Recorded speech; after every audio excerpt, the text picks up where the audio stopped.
রাজস্থান এবং কলকাতার মধ্যে বড় ট্রেড হতে চলেছে। কলকাতার জন্য এটা একটা একবারে গুড ট্রেড হবে, কারণ রাজস্থান থেকে একজন বড় মাপের opener player Kolkata night Riders দলে আসতে চলেছে এবং কলকাতা থেকে মাত্র দুটো প্লেয়ার যেতে চলেছে। সেই প্লেয়ার দুটো অতটা ইফেক্টিভ হবে না, কিন্তু রাজস্থান থেকে যেই প্লেয়ারটা কলকাতা নাইট রাইডার্স দলে আসছে সেই প্লেয়ারটা কলকাতা নাইট রাইডার্স দলে এলে কলকাতার ওপেনিংয়ের সমস্যার সমাধান হয়ে যাবে। একদম প্রায় 10-15 বছরের জন্য ওপেনিংয়ের সমস্যার সমাধান হয়ে যাবে।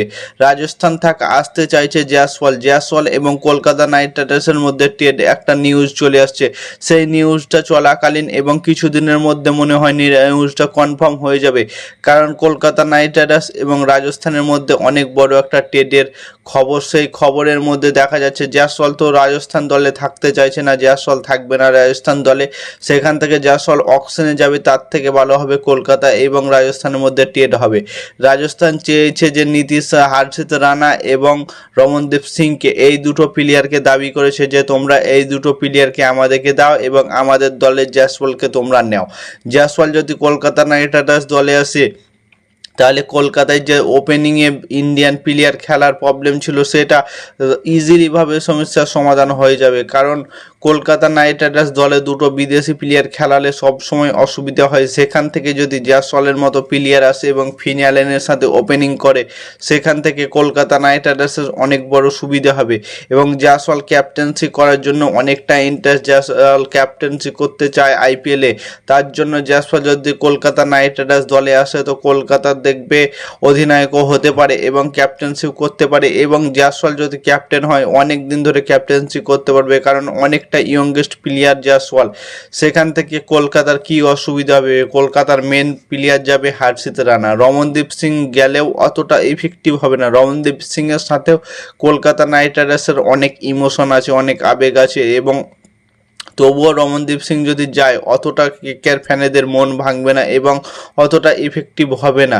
সেখান থেকে যদি মেন প্লেয়ার হর্ষিত রানা চলে যায় তো কলকাতার বোলিং লাইন আপ একদম বেকার হয়ে যাবে। সেখান থেকে কলকাতা কিভাবে হর্ষিত রানাকে ছাড়তে পারে? কারণ হর্ষিত রানা এখন 3টে ফরম্যাটের প্লেয়ার হয়ে গেছে।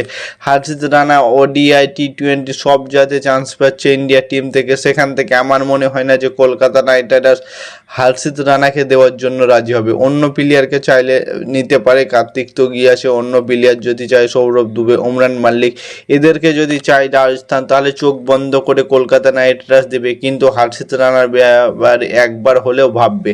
কারণ হর্ষিত রানা এখন যে দুর্ধর্ষ মেজাজে ব্যাট হাতে বল হাতে পারফরমেন্স করছে, কিছু বলার নেই।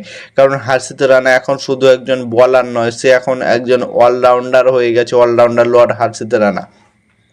কলকাতার আমার মনে হয় যে হর্ষিত রানা এবং রমনদীপ সিংকে দেওয়া একটা ভুল হবে, কারণ কলকাতার একটা প্লেয়ার ওপেনিং আনার জন্য কলকাতার যদি বোলিং লাইন আপ কমজোর হয়ে যায় সেখান থেকে কলকাতা কি ফায়দা করতে পারলো?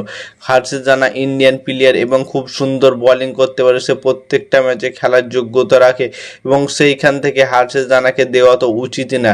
কলকাতা ফিন অ্যালেন এবং টিম সাইফার্টকেই ওপেনিং করিয়ে দাও, প্রত্যেক বছরে ওপেনিং করাও। আগের বছর তো দেওনি, এই বছর ফিন অ্যালেন এবং টিম সাইফার্টের ঝড় দেখে নাও এবং আর দুটো বিদেশি প্লেয়ার সুনীল নারায়ণকে খেলাও এবং রোম্যান পলকে। ক্যামেরন গ্রিনকে পারলে রিলিজ করে দাও, না হলে রেখে দিতে পারো ক্যামেরন, কারণ ক্যামেরন গ্রিনও অনেক বড় মাপের প্লেয়ার।